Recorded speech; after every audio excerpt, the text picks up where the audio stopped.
theyeshiva.net.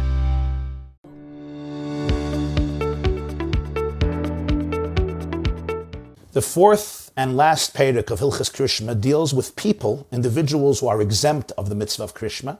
It also deals with circumstances that if you are in those circumstances, you are exempted from the biblical mitzvah of reading Shema twice a day, in the morning and in the evening. Says the Rambam, Halacha Aleph, Noshim v'avadim uktanim pturim mikriya Shema. Women, slaves, and minors are exempt from the mitzvah of Krias Shema. However, we teach the children to read Krias Shema in the appropriate time and to make a blessing before and after, as the Rambam explained in Perek Aleph, in order to educate them in the performance of mitzvahs. Children are exempt from the mitzvahs, but nonetheless, the rabbis gave an obligation on the father to be mechanech, to educate a child age appropriate in the mitzvah, so that when he becomes bar mitzvah and is obligated in the mitzvahs, he will already have the full know-how of how to perform all the mitzvahs. So Krias Shema is not an exception. So age appropriate, you have to educate your child to say Krias Shema in the right time and make the blessings before and after, so that he will be educated in the performance of mitzvahs. However, women and slaves are exempt from Krias Shema, but we have a principle in halacha that mitzvahs esei shazman grama, all positive commandments that are time-bound. For example, the mitzvah of shofar applies only to the day of Rosh Hashanah, or the mitzvah of sitting in a sukkah or shaking a lulav applies only to the 7 days of Sukkot. So these are mitzvahs that have a fixed time, excluding other times. The same is true with Krias Shema. Krias Shema has a fixed time, the time in the morning and the time in the evening when we're obligated to say the Shema, and therefore women are exempt from this mitzvah. Also avodim, non-Jewish slaves that were purchased by Jews, and they assume a semi-Jewish status and are obligated only in the mitzvahs that women are obligated in, they too would be exempt from Krias Shema. It's interesting, the Yerushalmi, Masechta Brachas, Perek Gimel, Halacha Gimel, brings another source and explanation why avodim are patur from Krias Shema. He says because it says Shema Yisrael Hashem Elokeinu Hashem Echad. In order to authentically be able to say Shema, you cannot have any other boss and master in your life. He says a slave has another adon, he has another master in his life, and therefore he's simply not capable of authentically declaring Hashem Elokeinu Hashem Echad.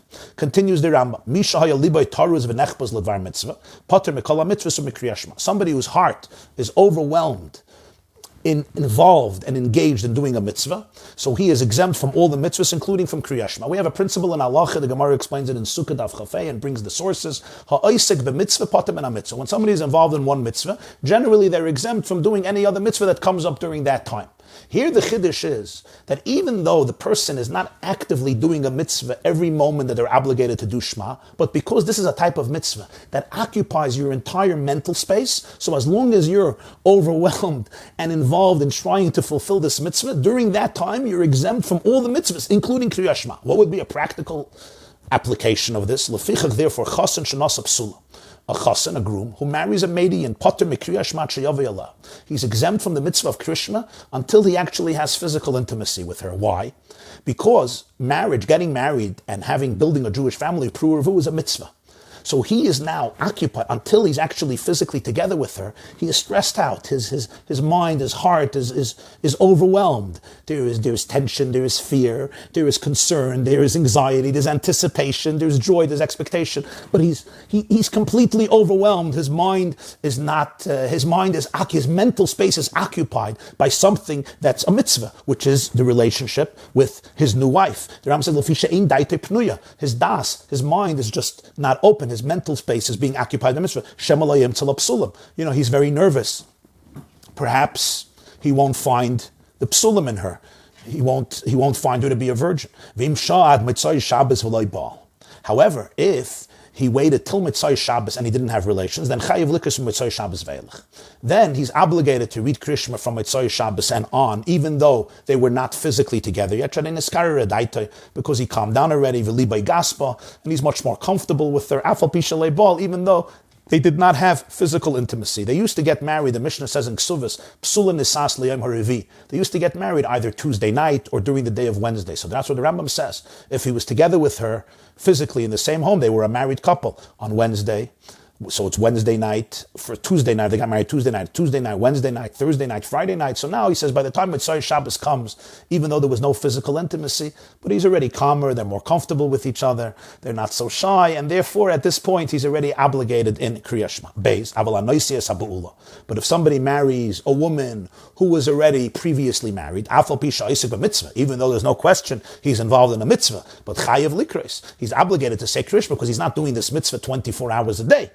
So it's a mitzvah, but there's time in the morning and in the evening to say Krias Shema, because there's nothing that's so overwhelming that's going to occupy his mental space. So he knows she was already a married woman, and therefore he doesn't have these types of concerns. And the same should be applied to any scenario that reflects these above cases. Gimel. If somebody, heaven forbid, loses an individual, that the Torah obligates him to mourn for this individual. There are basically 7 relatives where there is an obligation of Avelis. They are enumerated in Parshas Emer. If somebody loses Chalila, a father, a mother, a brother, a sister, a son, and a daughter.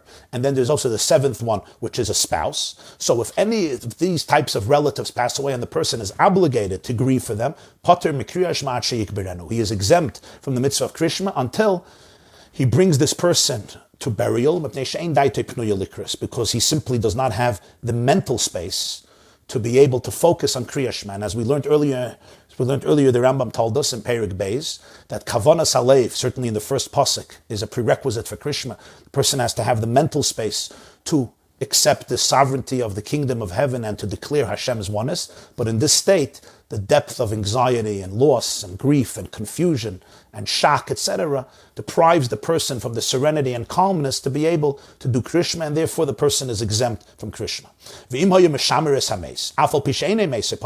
Similarly, if somebody is guarding the corpse, even though it's not his corpse, meaning it's not his relative, he's not obligated to take care, to grieve for this mace or to bury, but he's pater from Krias Shema because this is a mitzvah. And a oisik b'mitzvah, pater min ha-mitzvah. And the shmiras ha-mace, respecting the corpse and guarding it, they used to guard the mace. One of the reasons is the body shouldn't be eaten by worms or by any other creatures that can try to approach a corpse. So this is a mitzvah.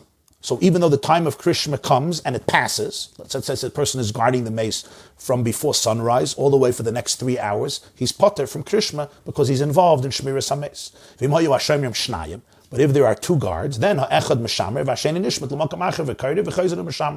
one of them continues watching the mace and the other one moves away to another place. And the Rambam says he has to move away to another place. You remember why? Because in Perek Gimel he said that you're not allowed to read Krias Shema near a corpse unless you move away Daled Amos. So he goes away and he reads, and then he comes back and he protects the mace. And the second one will go away and read Krias Shema and come back. Why? Because you don't need 2 shomrim.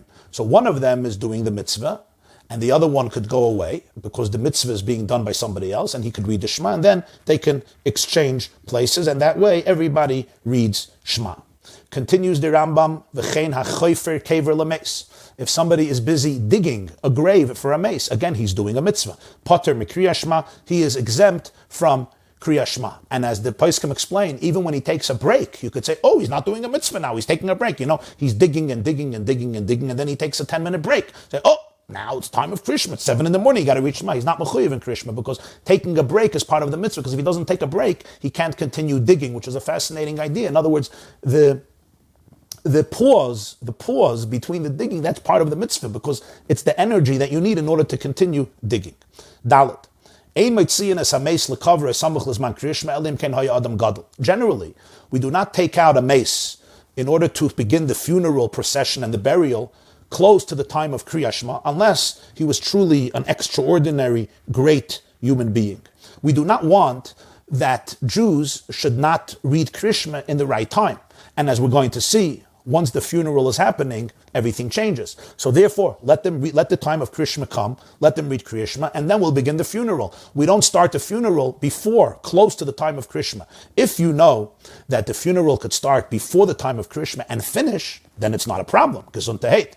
But if you're going to start if you're going to start later, after the time of Kriya began, fine. So they read Shema and they come to the funeral. But if you're going to start it close to the time of Kriya Shema, what are you going to cause? You're going to cause anyone involved in this levaya, as we'll soon see, that they won't do the mitzvah of Krishma. So l'chatchila, if he's an Adam Gadol, if he's an extraordinary person, if he's a person of unique, magnificent spiritual stature, then the Rambam says it's fine. But if not, we will try to avoid this, of course, if we can.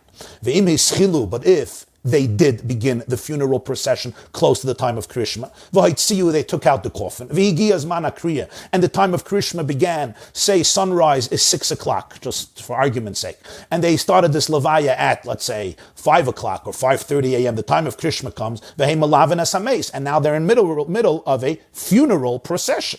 Says the Rambam, those who are needed to carry the bed of the maze, those who are carrying the coffin, the pallbearers, those who are carrying the bed, and their replacements, and the replacements for their replacements, because they usually had people who would carry the coffin, and then they would give it to another group of people, and they would often give it to a third group of people. So the Rambam says, all these people, those who are carrying it, those who are their replacements, those who are the replacements for their replacements, whether they're ahead of the mitzvah, whether they're behind Pturin, they're all exempt from Kriya Shema, even though the mitzvah has arrived. We know why. Ha'isek b'mitzvah, pater min ha'mitzvah. Just like the person who guards the maze, just like the person who digs the cave for the maze, the person who's carrying the mitzvah of the maze, this is a mitzvah. You're pater from the mitzvah of Kriya Shema. But all the other people who are joined the levaya and the coffin does not need them. In other words, they come out to the funeral out of respect for the person who passed away, but the mitzvah does not need them. So then chayav, and they are obligated in the mitzvah of Kriya Shema. And the reason for this is, even though it's a mitzvah to go to the levaya and they're performing a mitzvah, but what does Kriya Shema take? Kriya Shema takes that they should stop for a moment and say the first pasuk. That's it.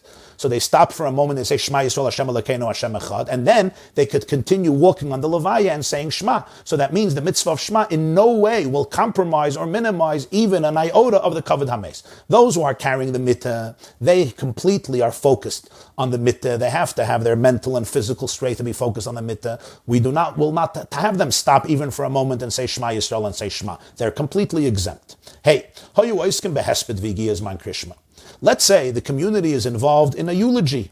They used to come together when somebody passed away, as is often still done, and somebody or many people would give hespedim, and people are listening. And now the time of Kriya Shema arrives. It's 6 o'clock a.m. It's time for Kriya Shema. Bisman sham meis munach lifneihem. If the mace is there by the eulogies, then nishmatim echad v'kairin, then each one slips out one by one, not everybody together, that would be disrespectful, but one by one you slip out and you read Shema. Again, they can't read Shema over there because that would be disrespectful to the mace, as we learned before, but they can go out and read Shema. V'chayzrin lahesped, and after you read, you come back to the eulogy. Ein ha-mace mutar lifneihem. If the mace is not there, for example, the mace is in another room, then so then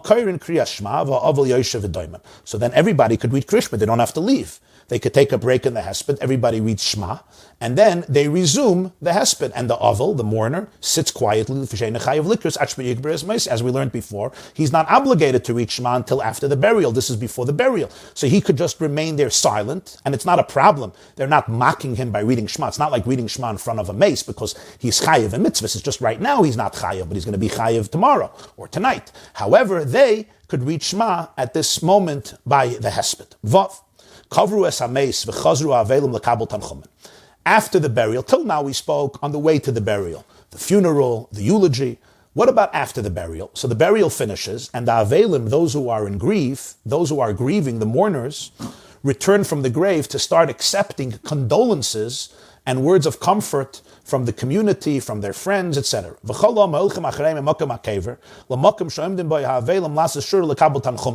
So basically, the ritual was and is that the people follow them from the gravesite to the place where the mourners are standing, and over there they will stand in a row.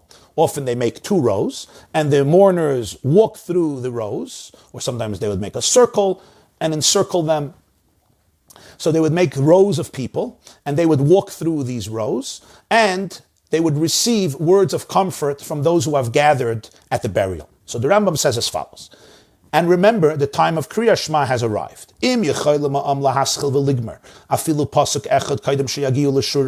If there's actually a distance from the gravesite until the place where they're going to gather together and the mourners are going to go through to receive words of comfort. So there's time to begin and to finish. Even if it's only one pasuk, of Krishma that they could begin before they will arrive at the Shura where they're going to express comfort. So the Rambam says they should begin, because at this time the burial is over. Now they have, let's say, a few minutes, and they're obligated to do Krishma because there's no mitzvah now. Comforting the mourners is a mitzvah, but now there's a little break. So the Rambam says, if getting from the gravesite to this place will take some time, and they have time even just to begin and finish one pasuk, Shema Yisrael Hashem Elokeinu Hashem Echad, before they will arrive to the Shura, they should do so. V'im lav, if not, lo yaschilu, let them not begin. Eli yenachemu v'savelim, let them express comfort to those who are mourning. V'achar sheyipatru mehem yaschilu likras, and after they leave the avelim and they finish the mitzvah, then they will begin reading Krias Shema.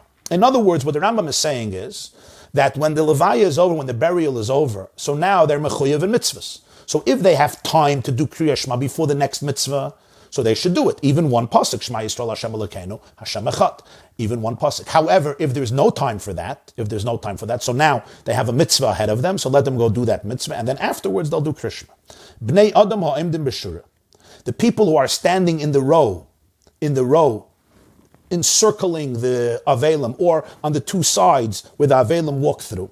Hapnimim sheim royim pnei ha'avelim. Those who are on the inside and they see the face of the mourners, p'turim Krias Shema. V'achitzonim, those on the outside, hoil ve'enim royim es ha'avelim, they don't see the Avelim. Chayavim b'Krias Shema b'mekaymam. They are mechuyev to read Krias Shema in their space. Why? Because since they don't see the panim of the Avelim, so they're not expressing words of tanchumim because they're not in close proximity to each other. They're on the outer layers, so therefore at this moment they are mechuyev in Krias Shema, so they should do Krias Shema. When the people in the front rows will leave and it will be their turn, of course, then they are doing the mitzvah and they're potter from Krias Shema. Zayin. Kol mishu potter malikras Krias Shema, im ratzel hachmer alatzme likras kaire. Anyone who we said is exempt from Krias Shema, if he wants to be stringent on himself, that's fine. But he has to make sure that he has the mental space for it. But if this person who's exempt from reading Shema is stressed and he's overwhelmed, then he's actually forbidden to read Krias Shema until he calms down. Krias Shema has to be done with serenity, with kavanas halev, with calmness. So if he couldn't do it, fine. The Mishnah tells us in Masechta Brachas, Perek Beis, about Rabbi Gamliel, that the night that he got married, he married a woman, and that night he read Krias Shema. And the Talmidim said, you told us that a chassan is potter from Krias Shema, like we learned before in Halach Aleph. So he said, I'm not going to listen to you, levatel malchus shamayim, levatel emene malchus shamayim afilu shah achas. I cannot tolerate not living under the sovereignty of the oneness of Hashem even for 1 hour, and therefore I have to read Krias Shema. So Rabbi Gamliel was in a unique state. So a person just has to know, the Rambam says, if he has the serenity. The Shulchan Aruch in Hilchos Krias Shema renders a verdict, it's quoting Tosfos in Brachas Daf Yud Zayin, that these days, chasanim, when they get married, they are mechuyev in Krias Shema. And he says the reason is, very interesting reason, the reason is because, Tosfos says, that in the olden days, the kavanah of Krias Shema was so intense, it was so real, it was so powerful, that indeed the stress of a chassan who married a young woman deprived him from the ability to do a genuine Krias Shema. But he says today, let's face it, even in a good day, our kavanah of Krias Shema is not so real, it's not so intense. So therefore, even the chassan on the night of his wedding can have that level of kavanah and read Shema. And he says if he doesn't, it actually seems like a little arrogant, so to speak. He's saying, usually I have extraordinary kavanah and tonight I can't. So he says this is not really appropriate in today's generations, and this is the halacha in Shulchan Aruch Orach Chaim Simen Ayin. Ches, Kol HaTmein, all those people who are impure, ritually, spiritually impure, Chayavim b'Krias Shema. This doesn't take away the obligation of Krias Shema, Mavarchen Lefanel, Lachrev Ein B'Tomasam. And they make the bracha before Shema and after Shema, even when they retained their impurity. Even though they have the capacity to go to the mikveh and ascend from their tumah that day. So you may think this is a form of negligence. How can a person say Shema Yisrael Hashem Elokeinu Hashem Echad and have the right kavanah when this person is spiritually impure? Kegoin, hanoigin b'sheretz. Those who touch the sheretz, a sheretz is one of those 8 creeping insects or animals that the Torah says if we touch them and they're dead, they cause us to become tameh. Say you touch a dead weasel or lizard or mouse, and then what's the halacha? You have to go into the mikveh. And when you go into the mikveh and you come up from the mikveh, you're pure. You're pure. If you're a kohen, you eat truma the next night. Once there's nightfall after you went to the mikveh, you're ready to go truma. So if somebody touched a sheretz, right, they can go to the mikveh, and then they'll daven ma'ariv and they'll do krishma. Or in the morning, they'll go to the mikveh and then they'll do krishma. So he says you don't have to. Nida. Or somebody who touched a nida, a woman during her cycle. Or zava.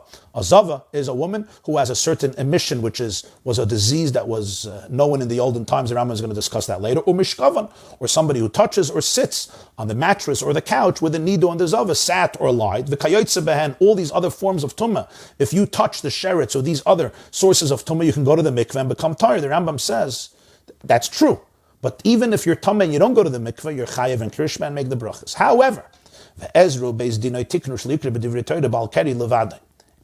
his bezdin made a unique takana. And the takana is that there's one type of tumah, which is a tumah of a balkari. A balkari is somebody who emits the seed of life, who emits the procreative seed. This is called a balkari. So Ezra and his bezdin made a takana, that somebody who emits the seed of life, prior to him going to the mikveh, he should not read words of Torah. They extricated him from the group of all other people who are tameh. Everyone else who's tameh could read Krishma, could learn Torah, could say all the brachas of Krishma, even though they're tameh. Ezra and his bezdin, and let's remember who was Ezra and his bezdin. His bezdin were Anshe Knesset Agdala. The Rambam said in the introduction to Sefer Hayat, to Sefer Mishneh Torah, Ezra was one of the Jews who made Aliyah after Galus Bavel from Bavel, and he helped revitalize the community in Eretz Yisrael, building the second Beis Hamikdash and re-giving Judaism and the Jewish people a new renaissance. So Ezra and his bezdin made a takana that a balkari should not learn Torah until he goes to the mikveh. This is one of the 10 takanos the Gemara says in Maseches Baba Kama that Ezra and his bezdin instituted. Says the Rambam, but something happened. V'loi bashta takana zu b'chol Yisrael. This institution that was created by the Supreme Court of the Jewish people, Ezra and his bezdin Anshe Knesset Agdala. Remember, you had among them prophets. You had Chagai, Zechariah, Malachi, Nehemiah, Mordechai, Shimon HaTzadik, as we learn in Pirkei Avos. This takana did not spread. It did not saturate among the Jewish people. It was simply not possible for most of the community to maintain it. It was simply too difficult. And therefore, lefichach batla, and therefore the takana naturally dissipated. The Rambam is introducing us here to an extraordinary halacha, which he's going to discuss much later in the last sefer, Shoftim, in Hilchos Mamrim. And that is, even when the highest court institutes a takana, and the Torah gives them the right to create certain institutions, as we learned earlier in the introduction, and we're going to learn later in Hilchos Mamrim, nonetheless, there's a prerequisite for this takana to be able to assume the authority of Torah, and that is, it has to ultimately be accepted by Klal Yisrael. If the tzibur, roivat tzibur, doesn't have the koyach to do it, and they don't accept it, they don't internalize it, doesn't become part of their life, what happens? Says the Rambam, batla, this takana dissipates, and it doesn't have any more halachic validity.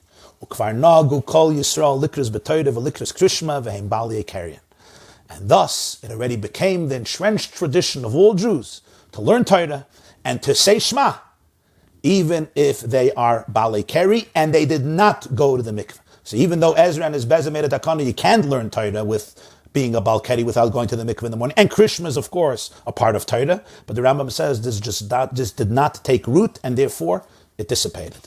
And the reason is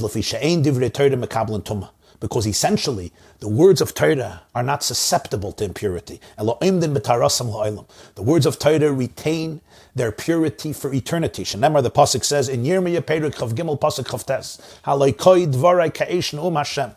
Hashem says, my words are like fire. Ma'esh eina mekabeles tuma, av divrei Torah eina mekabelen tuma. Just as fire cannot become tameh, there's no way you could contaminate fire. So the Torah is compared to fire. Dvarai is ka'esh. Torah cannot be mekabel tumah. The Gemara tells a story in Masechta Brachas, Daf Chav Beis, that there was a student of Rabbi Yehuda ben Seira, and one morning he came into the Beis Medrash, and he started to say something, but he was megamgem. He was stuttering. He was he was saying half sentences. The reason was he was a Balkari, and he didn't go to the mikveh. And he felt that he's not allowed to really learn Torah, so he was saying, half sentences, half words. He was sitting in front of Rabbi Yehuda ben Beseira. So Rabbi Yehuda ben Beseira understood what's happening, and he said, B'ni, my son, psach picha v'ya'iru dvarecha shein divrei Torah mekabel tumah. Open your mouth and let your words shine, because words of Torah cannot accept Tumah. So even though you're Tameh, and a Balkari has to go to the mikveh, so for example, if he's a Kayan, he wouldn't be allowed to eat Truma, he of course can go into the Beis HaMikdash, etc. But it's not a problem, it doesn't compromise the Torah and the Krishma, and therefore they said Krishma and they learned Torah even though they did not go to the mikveh. The Rambam is still going to revisit this takana in Hilchos Tefillah Perek Daled, because the same issue happened also with davening, and over there we'll see that the issue gets a little more complicated. This concludes the fourth and last Perek of Hilchos Krias Shema. This class is brought to you by theyeshiva.net. Please help us continue the classes. Make even a small contribution at www.theyeshiva.net/donate.